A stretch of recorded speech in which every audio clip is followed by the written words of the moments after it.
नमस्कार, कोल्हापुरी मेजवानीमध्ये आपलं स्वागत आहे। आज आपण बनवणार आहोत खमंग आणि खुसखुशीत त्याचबरोबर पौष्टिक असे कोहाळ्याचे सांडगे।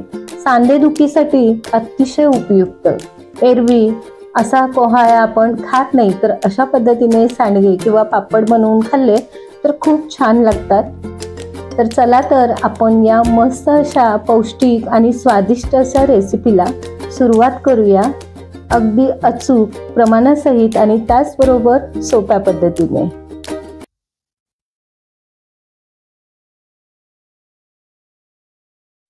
आणि तरीही मुलं हा सांडगा किंवा पापड जर खात नसतील तर त्याच्यासाठी एक छोटीशी युक्ती केलेली आहे। अगदी किंचित फूड कलर घालून हे रंगीबिरंगी असे पापड बनवलेले आहेत, जेणेकरून पोटामध्ये कोहळा पण जावा आणि त्याचबरोबर दिसायला सुद्धा खूप सुंदर दिसेल अशा पद्धतीने आपण हे पापड बनवलेले आहेत। शिवाय हे पापड तेल सुद्धा जास्त पीत नाही, त्यामुळे खूप तेलकट होत नाहीत। तर अगदी सोप्या सुटसुटीत अशा पद्धतीने आपण ही रेसिपी आजची तुमच्या समोर मी ठेवलेली आहे। तर रेसिपी तुम्हाला जर आवडली असेल तर व्हिडिओला नक्की लाईक करा, म्हणजे आणखीन व्हिडिओ बनवण्यासाठी नक्कीच मला प्रोत्साहन मिळतं। हे पहा, पापड खूप सुंदर असे झालेले आहेत। तर आजच्या या रेसिपीला आपण अजिबात वेळ न घालवता सुरुवात करूया। तर हा कोहळा मोठा आहे, म्हणून मी आता यातला अर्धा कोहळा घेत आहे आणि त्याचे पापड आपल्याला बनवायचे आहेत। अर्ध्याचे आपण दुसऱ्या दिवशी बनवणार आहोत याच प्रमाणाने। तर आता या कोहळ्याचे साली मी काढून घेतलेल्या आहेत आणि त्याचबरोबर इकडच्या साईडला अर्धा किलो शाबू मी भिजत घातलेले आहेत। अगदी कोहळा आपला किसून होईपर्यंत अर्धा तास तासभर जितका काय होईल तितका वेळ आपण हे शाबू भिजत घालणार आहोत। तत्पूर्वी आपण या शाबूमधील स्टार्च घालवून द्यायचं आहे। त्यासाठी 2 ते 3 वेळ स्वच्छ पाण्याने धुवून घेतले। धुवून घेतल्यानंतर पुन्हा अगदी थोडंसं पाणी आपण याच्यामध्ये घालूया आणि हे आता साईडला ठेवून देऊया। आता इकडे घेतलेल्या कोहळ्यापैकी अर्धा कोहळा मी किसून घेत आहे। तर किसत असताना बिया बघा साईडला येतात, म्हणजे बिया पडतात। तर बिया जर कोवळ्या असतील तर आपण या घेतला तर काहीच हरकत नाही, उलट आपले जे सांडगे आहेत ते चवीला खूप छान लागतात। आणि नको असतील तर यातल्या निम्म्या बिया तुम्ही टाकून देऊन निम्म्या वापरला तरीही चालेल। आता इकडे आपला कोहळा किसून होईपर्यंत शाबू छान भिजलेला आहे। आता कोहळ्याचा जो किस आहे तो एका पातेल्यात काढून घेऊया आणि आता याच्यामध्ये भिजलेला जो अर्धा तास भिजलेला आहे तो शाबू आपण याच्यामध्ये घालूया। आपल्याला हा जो शाबू आहे तो या कोहळ्याच्या पाण्यामध्ये आणि किसामध्ये रात्रभर भिजत घालायचा आहे। एकत्र सगळे जिन्नस मस्त असे मिक्स करूया आणि आता ताट झाकून रात्रभर भिजत ठेवूया। हे दुसऱ्या दिवशी सकाळी 4 ते 5 मिरच्या मी इथे घेतलेल्या आहेत, त्याचबरोबर 2 चमचे जिरे घेतलेले आहेत। हे बारीक करत असताना त्याच्यामध्ये चमचाभर मीठ घातलं आणि आता हे मिक्स करून घेतलेलं आहे, बारीक करून घेतलेलं आहे। त्याचबरोबर इकडे तुम्ही पाहू शकताय आदले रात्री जे आपण पोह्याच्या रसामध्ये शाबू भिजत घातलेले होते ते छान असे रात्रभर भिजलेले आहेत। बोटाने साधारण चेपून बघायचं, मस्त मऊ लुसलुशीत असा शाबू भिजलेला आहे, छान। तर आता आपण कोहळ्याचं सांडग्याचं जे मिश्रण शिजवायचं आहे त्याची कृती पाहूया। त्याच्यासाठी मी शाबू एका भांड्याने हे मोजून घेतले होते, तर त्याच भांड्याने 5 वाटी पाणी घेत आहे। तर 5 भांडी पाणी मी इथे घेतलं। आता या पाण्यामध्ये आपल्याला आपण जे बारीक करून घेतलेली मिरची, मीठ आणि जिरे याचं जे वाटण होतं ते घालूया। ते तुम्ही नंतर सुद्धा घालू शकता जेव्हा शिजतं आपलं मिश्रण तेव्हा। मी आता इथे अगोदरच घालत आहे। तर हे घालून आपल्याला छान अशी या पाण्याला आणि मसाल्यांना मस्त अशी उकळी आणायची आहे। आणि आता याच्यामध्ये पुन्हा एकदा 3 चमचे मीठ घालूया, म्हणजे एकूण 4 चमचे मीठ मी इथं वापरलेलं आहे। तुम्ही मीठ तुमच्या आवडीनुसार घालू शकता, पण साधारणपणे उन्हामध्ये आपण जेव्हा हे पापड वाळवत घालतो तेव्हा मीठ थोडंसं जास्त होतं, म्हणून मी ते 4 चमचे मीठ एवढ्याला वापरलेलं आहे।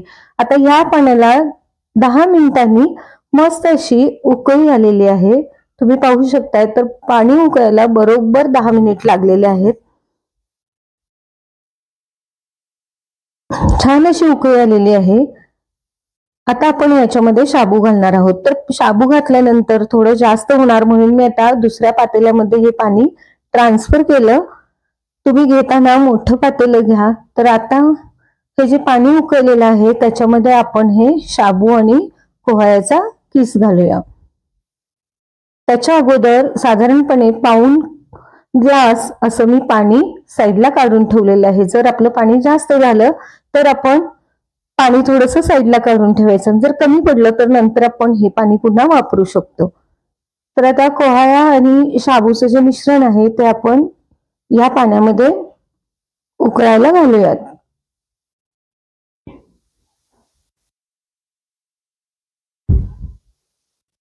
तर शाबू आणि कोहळा या उकळत्या पाण्यामध्ये घालून आपल्याला आता शिजवायचं आहे. तर गॅस साधारणपणे मीडियमच ठेवायचा. सुरुवातीला पाण्याला उकळी येत असताना गॅस मोठा ठेवायचा आणि आता या स्टेजला आपल्याला थोडासा गॅस कमी करायचा आहे.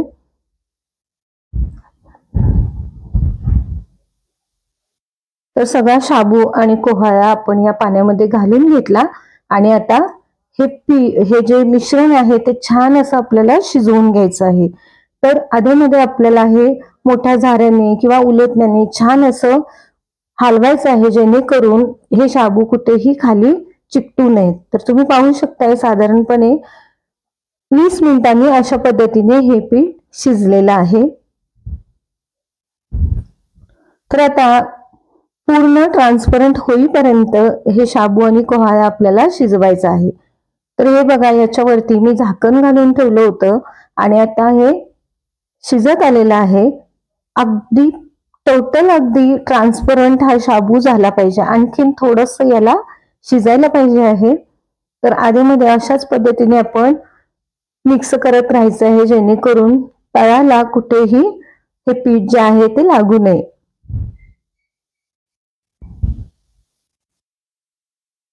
खळखळून उकळी काढायची आहे आणि पीठ जसं जसं घट्ट होईल तसे आपले जे शाबू वगैरे आहेत ते छान असे शिजतात. तर साधारणपणे इतकं हे मिश्रण शिजण्यासाठी मला पहिले 10 मिनिट उकळी येईपर्यंतचे आणि उकळी आल्यानंतर आपण जेव्हा शाबू घातले त्याच्यानंतर साधारणपणे 35 मिनिटांनी अशा पद्धतीने हे शाबू आणि कोहळा छान असा शिजलेला आहे. तुम्ही बघू शकता अगदी छान ट्रान्सपरंट असं शिजलेलं आहे. आता आपण हे गरम गरम असं पीठ जे तयार आहे ते प्लास्टिकच्या कागदावर पसरायला घेऊया. छान असे पातळ असे पापड याच्यावरती आपण घालूया. तर पळी पापड जशा पद्धतीने आपण पसरतो तशा पद्धतीने हे पापड आपल्याला पसरायचे आहेत. अगदी लागून एकमेकाला जागा जास्त न सोडता घालायचे, जेणेकरून भरपूर पापड आपण जो कागद पसरलेला आहे त्याच्यावरती बसतील. आणि साधारणपणे हे सुकवण्यासाठी 4 दिवसांचा वेळ आपल्याला लागतो. 4 दिवस हे आपल्याला किमान 4 उन्हं ह्याला द्यावी लागतात. आणि मस्त असे हे पापड कोहळ्याचे सांडगे जे आहेत ते छान असे तयार होतात. तर हे अर्धा कोहळ्याचे आपण पहिल्या दिवशी केले आणि दुसऱ्या दिवशी मी अर्ध्या कोहळ्याचे पुन्हा याच पद्धतीने पण थोडासा फूड कलर घालून पुन्हा दुसरे कोहळ्याचे सांडगे केले. तर या पद्धतीने पापड तुम्ही नक्की बनवून पहा, कोहळ्याचे पापड. आणि रेसिपी आवडली असेल तर लाईक, कमेंट, शेअर आणि सबस्क्राईब करा. पुन्हा भेटू अशाच एका नवीन व्हिडिओमध्ये. तोपर्यंत धन्यवाद.